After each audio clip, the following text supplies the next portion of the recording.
ಸುಪಾರ್ಶ್ವ.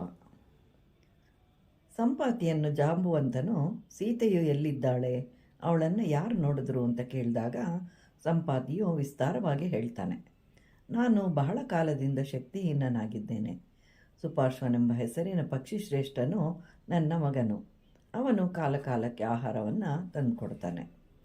ಲೋಕದಲ್ಲಿ ಗಂಧರ್ವರು ಸ್ವಾಭಾವಿಕವಾಗಿಯೇ ಅತಿ ಕಾಮವುಳ್ಳವರು. ಸರ್ಪಗಳು ಅತ್ಯಂತ ಕೋಪವುಳ್ಳವುಗಳು. ಜಿಂಕೆಗಳು ಭಯದ ಸ್ವಭಾವ. ಪಕ್ಷಿಗಳು ಹೆಚ್ಚು ಹಸಿವಿನಿಂದ ಕೂಡಿರುತ್ತೆ. ಒಮ್ಮೆ ನಾನು ತುಂಬ ಹಸಿವಿನಿಂದ ಕೂಡಿದ್ದೆ. ಆಹಾರಕ್ಕಾಗಿ ಹಾತೊರಿತಾ ಇದ್ದೆ. ಸಾಯಂಕಾಲದ ಮೇಲೆ ಹೊತ್ತು ಮೀರಿ ಬಂದರೂ ನನ್ನ ಮಗ ಯಾವ ಆಹಾರವನ್ನು ತರಲಿಲ್ಲ. ಇದಕ್ಕಾಗಿ ನಾನು ಅವನನ್ನು ಗದರಿದೆ. ಆಗ ತಂದೆಯೇ, ನಾನು ಸರಿಯಾದ ಸಮಯಕ್ಕೆ ಆಕಾಶಕ್ಕೆ ಹಾರಿದೆ. ಮಹೇಂದ್ರ ಪರ್ವತದ ಮುಂಭಾಗದಲ್ಲಿ ಕುಳಿತುಕೊಂಡೆ. ಆಗ ಕಾಡಿಗೆ ರಾಶಿಯಂತೆಯೇ ಕಾಣ್ತಾ ಇದ್ದವನೊಬ್ಬನು ಹಾಗೂ ಸೂರ್ಯೋದಯದಂತೆ ಸಮಾನವಾದ ಪ್ರಭೆಯಿಂದ ಕೂಡಿದ್ದ ಸ್ತ್ರೀಯೊಬ್ಬಳನ್ನು ಎತ್ಕೊಂಡು ಹೋಗ್ತಾ ಇದ್ದುದನ್ನು ನೋಡಿದೆ. ಅವರಿಬ್ಬರನ್ನೇ ನಿನಗೆ ಆಹಾರವಾಗಿ ತರಬೇಕು ಅಂತ ಕೂಡ ನಿಶ್ಚಯವನ್ನು ಮಾಡಿದೆ. ಆದರೆ ಬಹಳ ವಿನಯದಿಂದ ಅವನು ದಾರಿಯನ್ನು ಬಿಡುವಂತೆ ಪ್ರಾರ್ಥಿಸಿದ. ನಾನು ಅತ್ಯಂತ ಶಾಂತ ಸ್ವಭಾವದವರನ್ನು, ನೀಚರನ್ನು ಪ್ರಹಾರ ಮಾಡೋದಿಲ್ಲ. ಆದ್ದರಿಂದ ನಾನು ಅವರಿಗೆ ದಾರಿಯನ್ನು ಬಿಟ್ಟುಕೊಟ್ಟೆ.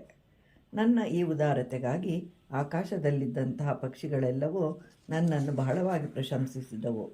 ಅಲ್ಲಿದ್ದ ಋಷಿಗಳು ಕಾಡಿಗೆಯಂತಿದ್ದವನು ರಾವಣನೆಂದು, ರಾಮ ಲಕ್ಷ್ಮಣರ ಹೆಸರನ್ನು ಬಾರಿ ಬಾರಿಗೂ ಹೇಳುತ್ತಿದ್ದವಳು ಸೀತೆ ಎಂದು ತಿಳಿಯಿತು. ಹೀಗೆ ಅವರನ್ನು ನೋಡುತ್ತಿದ್ದಂತೆಯೇ ಹೊತ್ತು ಮೀರಿತು ಅಂತ ಹೇಳಿ ಸುಪಾರ್ಶ್ವನು ಸಂಪಾತಿಗೆ ಹೇಳಿದ್ದುದನ್ನು ಸಂಪಾತಿಯು ವಾನರರಿಗೆ ತಿಳಿಸಿದನು. ಬಳಿಕ ಸಂಪಾತಿಯು ಸೀತಾದೇವಿಯು ಅಶೋಕವನದಲ್ಲಿರುವುದನ್ನು ತಾನು ಹೇಗೆ ತಿಳಿದೆ ಅಂತ ಹೇಳ್ತಾನೆ. ಸೂರ್ಯನ ತಾಪದಿಂದ ದಗ್ಧನಾಗಿ ರೆಕ್ಕೆಗಳನ್ನು ಕಳ್ಕೊಂಡು ವಿಂಧ್ಯ ಪರ್ವತದಲ್ಲಿರುವ ಶಿಖರದಲ್ಲಿನ ಅರಣ್ಯದಲ್ಲಿ ಬಿದ್ದುಬಿಡ್ತಾನೆ. 6 ದಿನಗಳ ನಂತರ ಎಚ್ಚರವಾಗುತ್ತೆ. ಅಲ್ಲಿ ಉಗ್ರ ತಪಸ್ವಿಯಾದ ನಶಾಕರನೆಂಬ ಋಷಿ ಇರ್ತಾನೆ. ಧರ್ಮಜ್ಞನಾದ ನಿಶಾಕರ ಮುನಿಯೊಡನೆ ವಾಸ ಮಾಡ್ತಾ ಇದ್ದಂತಹ ಸಂಪಾತಿಯು ಅವನು ಸ್ವರ್ಗಕ್ಕೆ ಹೋದ ಬಳಿಕ 2000 ವರ್ಷಗಳು ಕಳೆದಿರುವನು. ಕೊನೆಗೆ ಕಷ್ಟಪಟ್ಟು ದರ್ಬೆಗಳಿಂದ ಆವರಿಸಿದ್ದ ಋಷಿಯ ಆಶ್ರಮ ಭೂಮಿಯನ್ನು ಸೇರಿದನು. ಬಹಳ ಹಿಂದೆ ಜಟಾಯುವಿನೊಂದಿಗೆ ಅಲ್ಲಿಗೆ ಬಂದು ಋಷಿಯ ಪರಿಚಯವನ್ನು ಮಾಡಿಕೊಂಡಿರ್ತಾನೆ. ಈಗ ಮತ್ತೆ ಆ ಋಷಿಯ ಸಂದರ್ಶನಕ್ಕಾಗಿ ಅಲ್ಲಿಗೆ ಬಂದನು. ಆದರೆ ಋಷಿ ಅಲ್ಲಿರಲಿಲ್ಲ. ಹಿಂತಿರುಗಿ ಬಂದಾಗ ಚೌರಿ ಮೃಗಗಳು, ವ್ಯಾಘ್ರ, ಸಿಂಹಗಳು, ಆನೆಗಳು ಮತ್ತು ಹಾವುಗಳು ಆ ನಿಶಾಕರನನ್ನು ಸುತ್ತುವರಿದು ಅವನ ಜೊತೆ ಬಂದವು.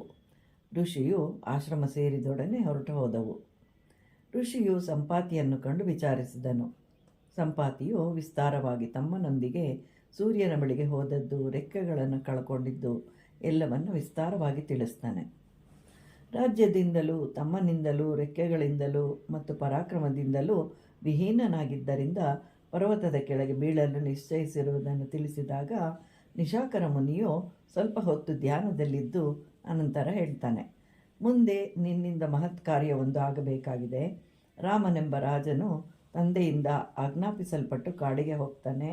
ರಾವಣನೆಂಬ ರಾಕ್ಷಸನು ರಾಮನ ಪತ್ನಿಯಾದ ಸೀತೆಯನ್ನು ಅಪಹರಿಸ್ತಾನೆ ಹಾಗೂ ಅನೇಕ ವಸ್ತುಗಳಿಂದ ಪ್ರಲೋಭನೆಗೊಳಗಿಸುತ್ತಾರೆ. ಆದರೆ ಸೀತೆ ಏನನ್ನೂ ತಿನ್ನೋದಿಲ್ಲ. ಆಗ ದೇವತೆಗಳಿಗೂ ದುರ್ಲಭವಾದ ಅಮೃತಕ್ಕೆ ಸಮಾನವಾದ ಪಾಯಸವನ್ನು ಸೀತೆಗೆ ಕೊಟ್ಟಾಗ ಅರ್ಧ ಭಾಗವನ್ನು ರಾಮ ಲಕ್ಷ್ಮಣರಿಗೆ ಅರ್ಪಿಸುತ್ತಾ ಭೂಮಿಯ ಮೇಲೆ ಇಡ್ತಾಳೆ. ಸುಗ್ರೀವನಿಂದ ಕಳುಹಿಸಲ್ಪಟ್ಟ ಕಪಿನಾಯಕರು ನಿನ್ನ ಬಳಿಗೆ ಬರ್ತಾರೆ. ಆ ಸಮಯದಲ್ಲಿ ನೀನು ಅವರಿಗೆ ರಾಮಪತ್ನಿಯ ವಿಷಯವನ್ನು ತಿಳಿಸು. ಈ ಸ್ಥಿತಿಯಲ್ಲಿರುವ ನೀನು ಎಲ್ಲಿಗೂ ಹೋಗಬಾರದು. ಮುಂದೆ ನೀನು ಕಳೆದುಕೊಂಡಿರುವ ರೆಕ್ಕೆಗಳನ್ನು ಪುನಃ ಪಡೆದುಕೊಳ್ಳುವೆ ಅಂತ ಹೇಳಿರುವನು ಅನ್ನುವಂತಹ ಮಾತುಗಳನ್ನು ಆಡ್ತಾ ಇದ್ದಂತೆಯೇ ವಾನರರ ಸಮಕ್ಷಮದಲ್ಲಿ ಸಂಪಾತಿಯ ರೆಕ್ಕೆಗಳು ಹುಟ್ಟಿಕೊಂಡವು. ಯುವಕನಾಗಿದ್ದಾಗ ಇದ್ದಂತಹ ಪರಾಕ್ರಮ, ಬಲ, ಪೌರುಷವನ್ನು ಪಡ್ಕೊಳ್ಳುತ್ತೆ. ಅದರಂತೆಯೇ ವಾನರರು ದಕ್ಷಿಣ ದಿಕ್ಕಿಗೆ ಪ್ರಯಾಣವನ್ನು ಮಾಡ್ತಾರೆ.